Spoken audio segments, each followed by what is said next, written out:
Oh my golly gosh, look, it's here in the UK. It's February the 16th, 11:50 AM on a Wednesday morning. We're here at P&H Motorcycles in Crawley, and I believe this is going to be the first ever UK ride of the Ducati Diavel, well, for kind of video and reviewing purposes anyway. Some people have been out to Spain to ride it on some really nice, sunny, twisty roads, but you know what? You guys want to know what it's going to be like to ride on the roads here in England, so that's what I'm going to be doing today. Now, I can't tell you how excited I am about this bike. You can probably just see in my face.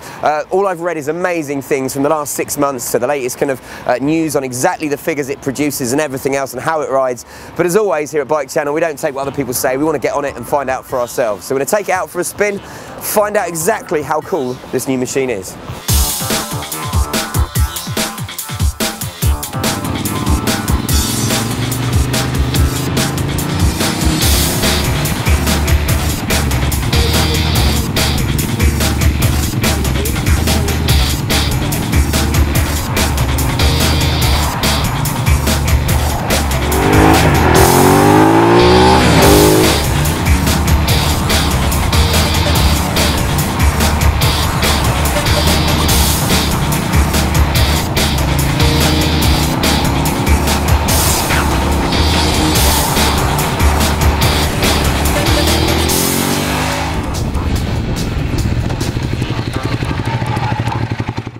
Welcome to Devil's Dyke. Not only are we here because, well, it's rather an amusing name, Devil's Dyke, snigger, snigger, tee hee, but also because it seemed apt. Obviously, Diavel is actually Bolognese for the devil, and you know what? That's exactly what this bike is.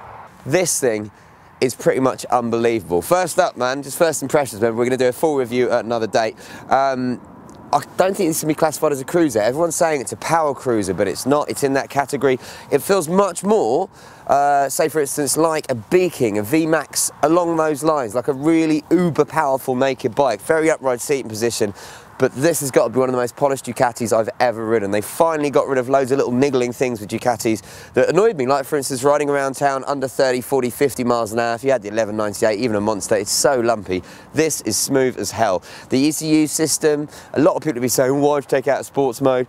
Well, putting it into the urban mode with 100 brake means that you can just ride around town, literally commuting, flick it through traffic with such ease and without ever worrying about it snapping your head off. Then it's got the wet mode, the touring mode, where it's 162 brake, but set up slightly softer than the full mode, and I had a little go on that, but I'm not going to lie, I've spent most of the day in full-on sports mode, which is phenomenal. 162 brake horsepower, 0 to 60 in 2.6 seconds. You know, it's the same acceleration pretty much as a Ducati Veyron, but it's going to cost you, what, 1.4 million less?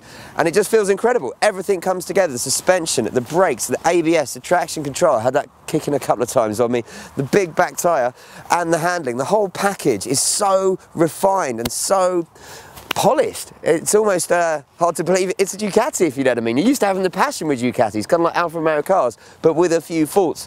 But no, this is phenomenal. And the biggest thing is it makes you feel like a little kid from the moment you start it up and you flick on the TV screen here. I still haven't worked out where the DVD goes yet, or how to get internet. You know, it makes you feel like a little kid. It makes you feel special. And then the fact that as you're going along, the power you can feel beneath you and the sound of the exhaust note, even though these are standard cans, it just makes you smile and makes you want to ride it. This Testarossa engine, which is the same as in the Multistrada, but obviously with an extra 12 brake horsepower on it, really wants to be rev, man. Doesn't redline to about 10.5, 11,000. Obviously it's a new bike, I've not been hammering it too hard, but it just means you can hold it in gear a little bit longer and it keeps the grin factor even more. One thing I have to say about this bike is that it's a bit of a Bob Fox. Body off Baywatch, face off Crime Watch. I'm sorry, but that face to me is very ugly. I know they're kind of aping the VMAX and Beaking with these big size scoots here, but that headlight unit doesn't work for me. And yeah, it's just not very pretty. If you saw it at a bar, you'd walk the other way. But it possibly has the sexiest ass in motorcycle history. From behind, it looks beautiful. So yeah, definitely a Bob Fox, I think you could say. All in all, I'm actually blown away. It's very different from what I expected. As I say, I thought it was going to be more like the Victory Hammer or more like the V-Rod Muscle from Harley, but it's not. I think it pretty much has a category almost all of its own.